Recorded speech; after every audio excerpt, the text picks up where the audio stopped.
Minsan may mga pusong handang ibigay ang lahat, kahit ang sarili nilang pagkatao para sa taong mahal nila.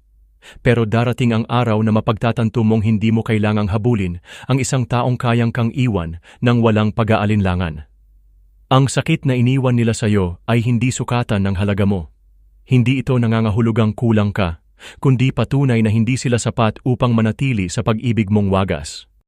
Sa bawat patak ng luha, may natutunan kang aral. Sa bawat gabing mag-isa, may panibagong lakas na namumuo. At sa bawat pintong sinarhan nila, may bagong daan ang bubuksan para sa'yo. Isang daan patungo sa pagmamahal na tunay, hindi pa imbabaw. Isang pagmamahal na hindi ka ipagpapalit. Kaya para sa'yo na minsang nalugmok sa sakit ng maling pag-ibig, ito ang iyong panahon upang muling buuin ang sarili mo.